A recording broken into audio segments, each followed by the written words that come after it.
మంచి మంచి వాళ్ళు పింఛన్ కొండపోతుంటే ఎంత కలకలు అనిపిస్తుంది, ఇంత జాతకాలంలోకి ఇసులేరు అనిపించదా? అనిపిస్తుంది కదా పానం అన్నాడు.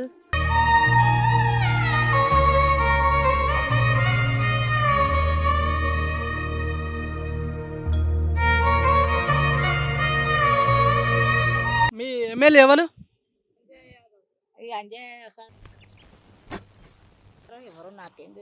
అంజయ్ సారేనా?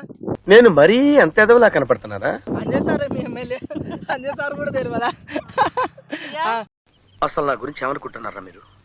కాదవా, ఇప్పుడు మీకు మరి అంజయ్ సార్ మంచి అభివృద్ధి పనులు చేసిండ మీ మండలంలో? మొన్న పిచ్చిన ఆడితే కూడా నీకు రావమ్మా అన్నాడు అంజయ్య సార్. మీ ఇద్దరు పొత్తులో కూర్చుంటా నేను, ఇద్దరు ఒక్కసారి మాట్లాడతారు. న్యాయం చేస్తేనే న్యాయం అంటాం మేము. పింఛని సారు మరి నాకు పింఛని ఇట్లా కాళ్ళ నొప్పులు ఉన్నాయి, మరి ఇట్లా ఇట్లున్నందుకు తక్కువ ఉన్నందుకు కూడా పింఛన్ రావాలన్నారు. అంటే నువ్వు ఒకసారి మిషేవ్లో చేపించుకోమ్మా అన్నారు. అంటే మిషేవ్లో పోతే కూడా నేను కొండపూర్ దాకా కూడా పోతే ఆడు ఏమన్నాడు సార్ గారు, నీకు రాదు, నీ కారు ఇరిగిపోయిందా చేతి ఇరిగిపోయింది అమ్మ ఇప్పిస్తామని చెప్పిండ్రు. మాకు అబద్ధాలు చెప్తున్నారు. మరి ఇట్లా వికలాంగుల కింద కూడా మాకు పింఛన్ రావాలి కదా. నాకైతే ఇంతవరకు మా ఊరోళ్ళు మంచోళ్ళు గారు, మా ఊరోళ్ళు చేస్తలేరు. మరి ఈ ఓట్లలో చేయాలి కదా మాకు. ఈసారి ఇంటి ముంగడికి వస్తే మాత్రం మేము వెయ్యం ఓటు, అంతే. ఓటు మాత్రం వెయ్యం. చెప్తున్నాను ఇదే, ఇంటి ముంగడికి వచ్చిన వాళ్ళు మేము ఇదే అంటాం. ఎవరు రాని ఇంటి ముంగడు ఇదే అంటా నేను ఇదే అంటా. నేను ఎంత ఆయాసపడుతున్నాగో ఓటు కూర్చుని జరుపుకుంటూ వస్తున్నా. నేను పుట్టిన ఆయాసం ఉంది నాకు, నొప్పులు నడవనికి వస్తలేవు. మరి మాకు పింఛన్ ఇవ్వాలన్నా ఇవ్వద్దా? ఇప్పుడు ఎవరు ఇంటి ముంగడికి రాని వాళ్ళ సంగతి మేము చెప్తాం ఓట్లప్పుడు. అదే ఇది నేనైతే ఇదే మాట మాట్లాడతాను, ఇదే మాట. నువ్వు ఆన్ చెయ్యి ఏం చెయ్యి, నేను ఇదే మాట. ఓట్లలో వచ్చినప్పుడు నాకు మాత్రం పింఛన్ చేస్తలేరు, మా ఊళ్ళో చేస్తలేరు. నేను ఇదే మాట మాట్లాడతాను. నాకు మస్తు కోపం ఉన్నది, నాకు ఎంత ఆయాస పడుతున్నా, ఎంత బాధపడుతున్నా.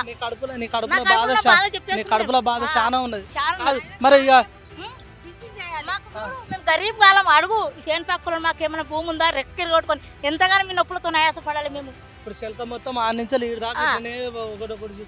పోవాలి కాదు. ఇప్పుడు సరే పింఛన్ ముచ్చట పక్కన పెట్టి రైతు బంధు, దళిత బంధు మాకు లేనిది ఏం పడుతుంది? భూమే లేదు.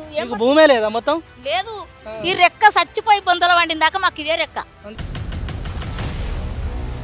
మా ఊళ్ళో పుండకోరు కూడా చెప్పేటోళ్ళు రానియర్ కూడా పింఛన్. డబుల్ బెడ్రూమ్ సంగతి ఏది లేదు, బెడ్రూమ్ లేదు అంటారు. ఇల్లు డబుల్ బెడ్రూమ్ లేవు, మాకు ఇల్లు ఉన్నది అంతే. ఇంత కట్టుకున్నాం, మా రెక్కల మీద కట్టుకుని ఇల్లే ఉంది మాకేముంది. ఇప్పుడు మీకు జాగున్నదా? జాగుంది కానీ కట్టిస్తలేదు. ఇస్తాము ఓటు వచ్చిందాక. ఇప్పుడు వస్తాం చూడు, ఉప్పుకుంటూ వస్తారు. వచ్చి అప్పుడు గెలిచినాక వాడు ఇయ్యాడు, ఎవరు రాడు. ఈసారి మొక్కానికి వచ్చినప్పుడు మాత్రము మా యాకెట్లకు రాకుండా రానియకుండా మంది పెడితేనే సగది. మీరు నీళ్ళు తాగరా అని ఇట్ట ఉప్పుకుంటూ వస్తాడు. ఆయన మాకు భూమి లేదు, భూమి లేనప్పుడు మా ఇల్లు లేనప్పుడు ఇల్లు కొంచెం జాగున్నాడు కట్టియాలే కదా. అట్లా కట్టిస్తాం మాకు వేయండి అయినట్టు. ఈసారి ముందు రావాలి, ముక్కు పోయాలి, అప్పుడు మాకు ఇల్లు చూపించినాకనే ఓటేస్తాం. ముక్కు పోసినాకనే ఓటేస్తాం, అంతకని ఎక్కువ ఏం లేదు. కాదు ఇప్పుడు మన అంజయ్ సార్ ఉన్నాడు కదా, అంజయ్ సార్ ఇప్పుడు గెలిచినట్ట ఓడినట్ట? ఓడిపోయినట్టే రాడు. మాకైతే సాయం మాత్రం చేయలేడు. పోయినట్టే. ఓటేస్తా చేస్తా, మీకు పింఛన్లు చేస్తా అన్నాడు. కానీ మా ఆయనకైతే మస్తు కాళ్ళ నొప్పులు ఉన్నాయి, భూమి బట్టలు వేస్తాడు. నేను చేసి పెడితేనే అవుతుంది, లేకుంటే లేదు. వీళ్ళు ఉన్న కాడికి మొత్తం కూడా అడుగుండి. ఇప్పుడు మరి పింఛన్ వస్తుంది మీ ఆయనకు? పింఛన్ లేదేం నిలబడి కాళ్ళు నొప్పులు, దొడ్డి కూర్చొని కూడా రాదు. మళ్ళీ గోస కుక్కలు ఉన్నాయి. కాకపోతే మేము చేస్తేనే పొట్టకాలి, లేకుంటే లేదు. మరి ఇప్పుడు అంజయ్ సారు ఇప్పుడు 10 మార్కులకు ఎన్ని మార్కులు ఇస్తా అంజయ్ సార్కు మీ ఎమ్మెల్యేకు? మొత్తం మార్కులు కొట్టేరు. మాకు మాత్రం సాయం చేయలేడు. మార్కులే లేవు. నేను కొలా చెప్తున్నా, మాకైతే సాయం చేయలేడు. మాకు మటుకు గింత సాయం కాదు.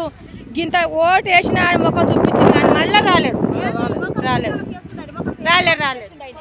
మాకేం చేసిండు ఆయన సరిగ్గా? మాకు ఏం చేసిండు? ఏం చేయలేడు. మరి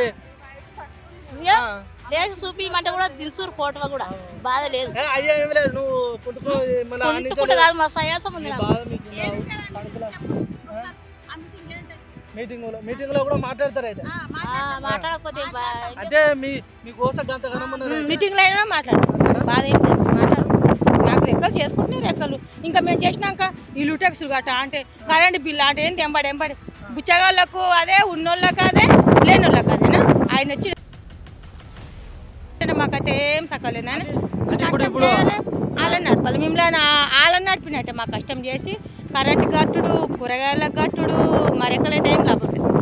మరి ఇప్పుడు అంజయ్ సార్ అయితే ఎమ్మెల్యే కదా, అంటే ఇప్పుడు మరి కేసీఆర్ సార్ పెద్ద సార్ కదా, మరి సార్ నుంచి ఏమైనా వచ్చినాయి? ఆయన పింఛన్ రైస్ చేసేటప్పుడు చేసింది కానీ మాకు అది చేయలేదు. మాకు లాభం లేదు. చేస్తే బాగానే ఉండు, చేస్తలేడు కాబట్టి లాభం లేదు. చిన్న సార్ ఏం చేయలేదు, పెద్ద సార్ ఏం చేయలేదు, ఇద్దరికి ఇద్దరే ఉన్నారు సక్క. మా ఆయనకైతే కాళ్ళు నొప్పులు ఉన్నాయి, చేస్తలేడు. లేవు ఆ పింఛన్ ఇస్తే మంచి వాళ్ళు. మా రెక్కలు మేము తింటున్నాం, వాళ్ళు వచ్చి ఏమి పెట్టేది ఏం లేదు. వాళ్ళు పోయినా మాకు బాధ లేదు, వాళ్ళు ఉన్నా మాకు లాభం లేదు. కొలాస చెప్తున్నాం, వాళ్ళు ఉన్నా మాకు లాభం లేదు, పోయినా లాభం లేదు. మా రెక్కలు ఉంటేనే మాకు, లేకుంటే లేదు. వాళ్ళు గెలవకున్నా బాలు కొలాస మీరు ఎక్కడ కష్టం మీరు నమ్ముకుంటా అంటారు అంతేనా? మా రెక్కలే. ఇంకా మేము అలా కట్టుడు, కరెంట్ బిల్లు కట్టుడు, ఇల్లు ట్యాక్స్ కట్టుడు, ఇదే ఉంది. బిల్లులు కూడా బాగానే కట్టిపిస్తాలేదు. మా హౌస్ కట్టు ఏం లాభం లేదు. ఇప్పుడు వచ్చే ఎలక్షన్లు అయితే ఇక సార్ గెలవడు అంటావు, మరి గెలవడు గెలవడు. ఏమవుతాయి మాకు అవసరం లేదు. మాకు మేము ఏం తింటున్నాము, ఓ ఇల్లు కట్టిస్తాం, డబల్ బెడ్రూమ్ అన్న డబల్ బెడ్రూమ్ లేదు, పింఛన్ చేస్తాడు అది లేదు, ఇటు అనుకుంటా మెరుగు పువ్వు లెక్క పోతాడు వేస్ట్ గాడు.